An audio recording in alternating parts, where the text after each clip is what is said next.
Bonjour et bienvenue dans cette nouvelle édition. Tous les mardis, notre journaliste Sophie Lecroisier vient parler conso. Avec le lancement des soldes ce mercredi, le sujet est tout trouvé. Elle répond à toutes les questions sur ce thème dans le journal. Mais juste avant, le point sur l'actualité de ce mardi 8 janvier 2013 dans le département. 14, c'est le chiffre du jour et c'est le nombre de licenciements qui vont avoir lieu sur le site de Perdodue à Quimper. La décision vient d'être rendue par le tribunal de commerce de Quimper. 14 autres personnes doivent également être licenciées sur le site de Pluguffan. Une décision qui intervient plus de 6 mois après le dépôt de bilan du groupe Doux, une période pendant laquelle les syndicalistes sont en première ligne face à la direction. Portrait de Jean-Luc Guillard, syndicaliste à la CFDT sur le site Perdodue à Quimper. 8 h du matin, sur le site de Perdodue, à Quimper. Jean-Luc Guillard, syndicaliste à la CFDT, arrive. Depuis le redressement judiciaire de Doux, il y a 6 mois, il ne rejoint plus son poste de magasinier. Ce matin, je vais aller faire un petit peu le tour, voir les collègues de travail sur les lignes, parce qu'il y a beaucoup d'incertitudes et beaucoup de questions qui nous sont posées. Et on fait un petit peu, on est là un petit peu, pas pour rassurer les gens, mais pour leur donner beaucoup d'explications. 12 h 30, Jean-Luc sort de l'usine avec ses collègues syndicalistes.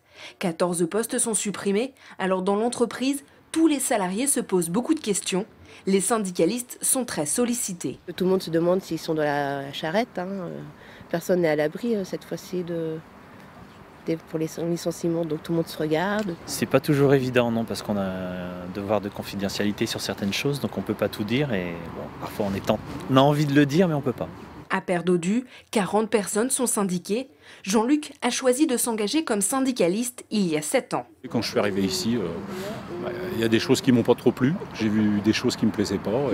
Et puis, écoutez, je me suis engagé pour un petit peu défendre les gens. Et même chez lui, le redressement judiciaire n'est jamais bien loin. Des tas de dossiers que ce père de famille garde précieusement. C'est des souvenirs qui sont douloureux de voir un petit peu que 2 paquets de papier comme ça représentent près de 1000 licenciements. La vie privée, il n'y en avait plus. Bien sûr, avec tous les dossiers, avec tous les coups de téléphone que je recevais, écoutez, on laisse la vie privée de côté, on s'occupe des malheurs qu'il y avait dans l'entreprise. Le groupe Doux est toujours sous surveillance judiciaire. Le combat des syndicalistes de Perdodue est loin d'être fini. Le plan de transport de Quimper sur la bonne voie, la commission d'enquête vient de rendre son rapport sur le projet d'aménagement des quais. Depuis le mois de septembre, les habitants se sont exprimés sur ce nouveau plan de circulation et de stationnement en centre-ville, un projet controversé. Explication avec Pierre-François Vatras. Feu vert pour le plan de transport de Quimper. C'est la conclusion de l'enquête publique menée en fin d'année dernière. L'avis favorable est néanmoins assorti de 2 réserves, à commencer par le manque de places de stationnement. On a étudié plusieurs sites, dont un tout près d'ici et un autre place de la Tour d'Auvergne. On réalisera ces aménagements, ces reconstructions de places de stationnement dans le centre-ville, puisqu'il y en aura 356 de supprimés sur les quais autour de nous et place de la Résistance. Donc on se doit évidemment de les remplacer, ça sera fait. La deuxième réserve concerne la rue des Réguières. Pour éviter une circulation trop intensive dans cette petite rue, l'avenue réservée aux bus le long de l'Odé sera autorisée aux voitures sur 200 mètres. Enfin, la commission recommande l'indemnisation des commerçants au-delà de la zone de travaux. Mais pour Yves Gentric, le problème d'accessibilité perdurera une fois les pelleteuses parties. Il n'a pas été tenu compte de la pénétrante sud-sud-ouest qui correspond aux allées de Locmarien. On n'en a pas parlé du tout. On va se retrouver avec un couloir de bus rentrant et un couloir de bus sortant qui va impacter très sérieusement l'accessibilité à notre centre-ville. Bon, ça sera pas que pour les commerçants d'Éal, ça sera pour les commerçants en général. Dans les résultats de l'enquête publique, il y a 330, 335 favorables et 1337 défavorables. Il y a quelque chose qui ne va pas là. Le projet du plan de transport sera modifié en conseil communautaire au mois d'avril. La préfecture jugera ensuite s'il est ou non d'utilité publique. Ce mercredi, grand moment pour les commerçants, les soldes d'hiver commencent et vont durer jusqu'au 12 février. Elles s'étalent sur 5 semaines et commencent toujours le deuxième mercredi du mois de janvier. Bonjour Sophie. Bonjour Julie. Alors comment s'annoncent les soldes d'hiver cette année ? Cette année un peu mitigée, il faut savoir quand même que le pouvoir d'achat des Français a diminué et diminue d'année en année. Forcément leurs dépenses aussi, et pendant la période des soldes, c'est bien sûr pareil. En 2012, ils dépensaient en moyenne 229 €. On passe à 201 € cette année, donc quasiment 30 € de baisse. Malgré tout, 80% des Français se disent intéressés par les soldes et iront a priori les faire, ce qui est quand même un bon chiffre. Alors, les consommateurs vont être frileux. Comment les commerçants vont s'adapter à cette frilosité ? Alors, ils ont bien sûr anticipé. Je pense que vous avez tous vu les ventes privées, notamment dans les enseignes de prêt-à-porter. Tout ça s'est passé avant les soldes. On a vu donc des rabais assez importants, allant jusqu'à 40% en moyenne. C'est une alternative pour écouler les stocks. C'est aussi pour gonfler le chiffre d'affaires, c'est évident.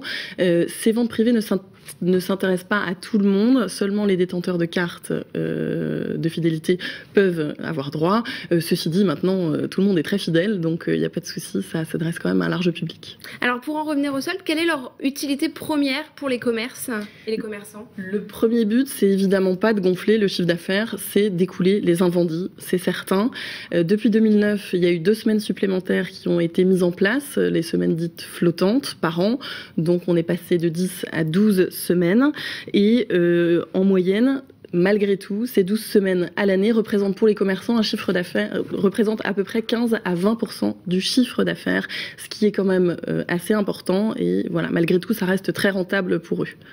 C'est des soldes qui ne s'intéressent pas seulement au secteur du prêt-à-porter, ça touche tous les commerçants. Un secteur très large, effectivement. Ça va de la maison, les accessoires de maison, électroménagers, gros ou petits, télé. Et puis les supermarchés aussi s'y mettent avec les articles de bricolage, de jardinage. Et les bijoux aussi, le luxe également. Donc voilà.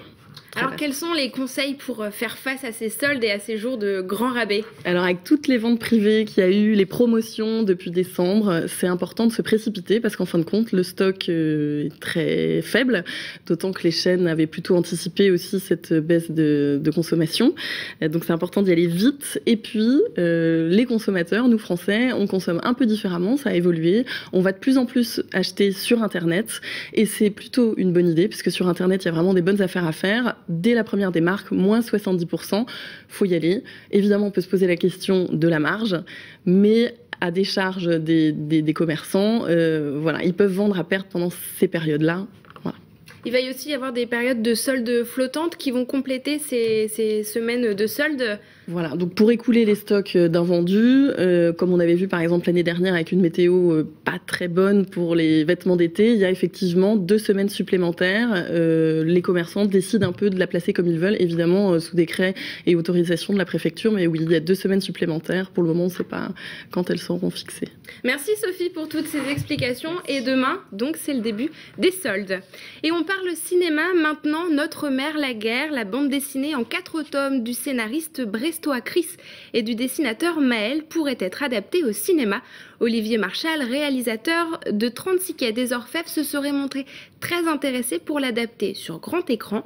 Les 4 tomes de Notre mère la guerre abordent le thème de la guerre 14-18. Chris, le scénariste brestois, est très enthousiaste à l'idée de cette adaptation. On l'écoute au micro de Pierre-François Vatras. C'est un libraire bande dessinée à Paris chez qui Olivier Marchal allait régulièrement et qui lui a mis le tome 1 de Notre mère la guerre entre les mains. Et puis le lendemain, il est revenu prendre le reste de la série et le soir même, il a appelé Gallimard pour dire qu'il voulait absolument adapter cette bande dessinée-là. Et bon, le courant est bien passé, surtout, moi je connaissais évidemment les films qu'il a tournés, mais là on change complètement de registre, même si on reste dans un récit policier, mais enfin bon, on est quand même plutôt sur une histoire de guerre et une histoire en costume, etc. Et donc c'est différent de ce qu'il avait fait auparavant. Mais voilà, j'ai bien aimé l'approche qu'il avait du récit, de ce qu'il voulait en faire. Donc maintenant on va voir. C'est toujours intéressant de découvrir un peu une autre forme d'écriture. Et puis, bon, ça permet d'accéder à un public quand même bien plus large. Donc, on va dire c'est agréable, on va pas se mentir. Pour l'instant, c'est très plaisant. Et c'est notre image du jour, l'affiche du film Willkommen in der Bretagne, traduction Bienvenue en Bretagne. Il s'agit de l'affiche du film Bowling sorti en juillet 2012 en France. Le film s'exporte dans les cinémas allemands et pour l'occasion adopte un nom germanophone. Le film raconte l'histoire du combat des Carésiens pour le maintien de la maternité. Merci à tous de nous avoir suivis. On se retrouve demain pour un nouveau point sur l'actualité. Bonne soirée sur TBO.